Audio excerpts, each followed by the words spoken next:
I'm Louise McCabe, a member of the Dementia Studies team here at Stirling, and I'm really pleased to chair this first session, which is looking at different aspects of care and support for people with dementia and for their family caregivers. So I will just sort this back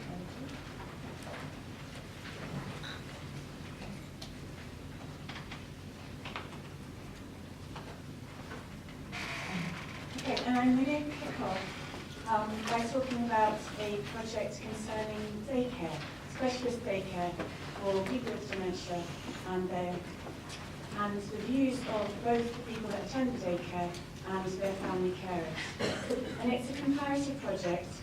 Can I just check, can everyone hear off the back? It's quite difficult to know if the microphone's on. Yeah, good.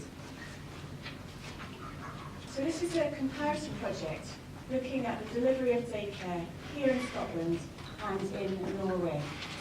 And it began through the Norwegian dementia plan back in 2007, promoted specialist daycare as a kind of key part of services in Norway, and it pushed for the development and delivery of daycare in local authorities right across the country.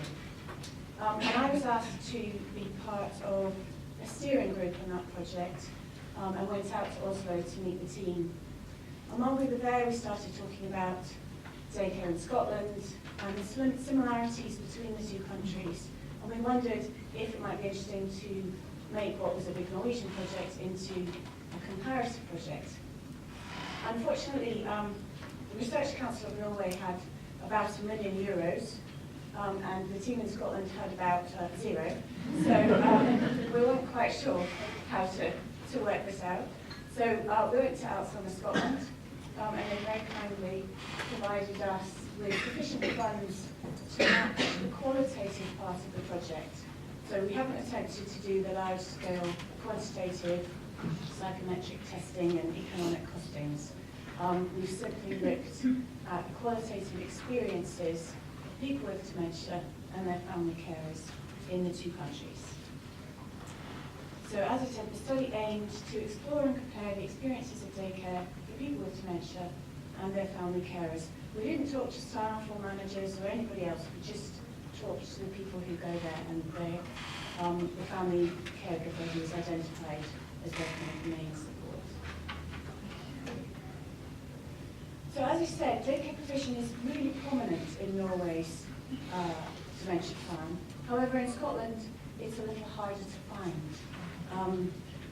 It doesn't get a lot of prominence within policy documents, although we know that the people with dementia are attending daycare all over the country. Outside of Scotland alone delivers daycare in 40 locations, and there are probably many other people with dementia accessing daycare.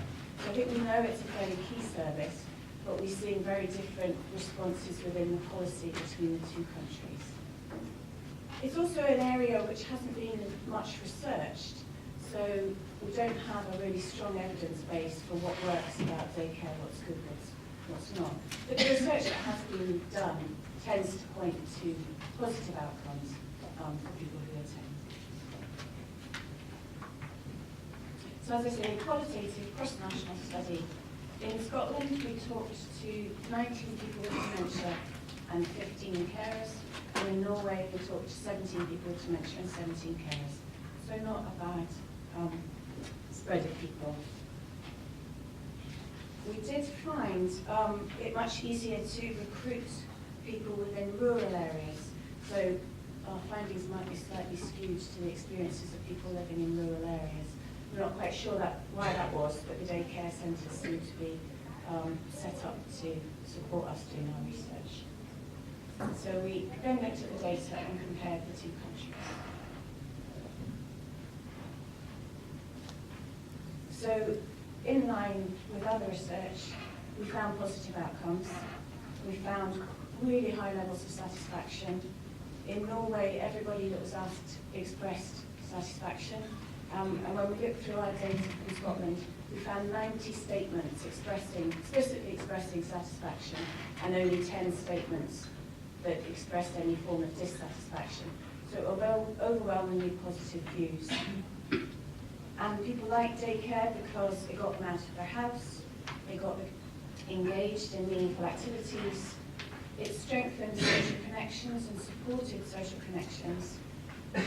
And less from the interviews but more from our observation, we could see that the staff facilitated an environment within daycare that enabled people with dementia to engage socially with each other and with the staff.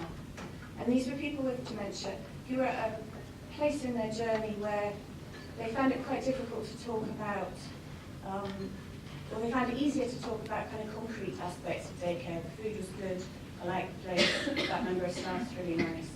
But they weren't able to kind of reflect and talk in depth about the impact of daycare. So there were people that needed a bit of support to enable them to enjoy and engage with other people and to do activities. We found really strong similarities between the two countries and just a couple of minor differences. So I've mainly got quotes on my slides going forward, so I'll just give you time to read through these. The codes are at the end of each, so if there's an A in the middle, it's an attendee. If it's a C, it's a carer reporting. N for Norway, and F for N for gender.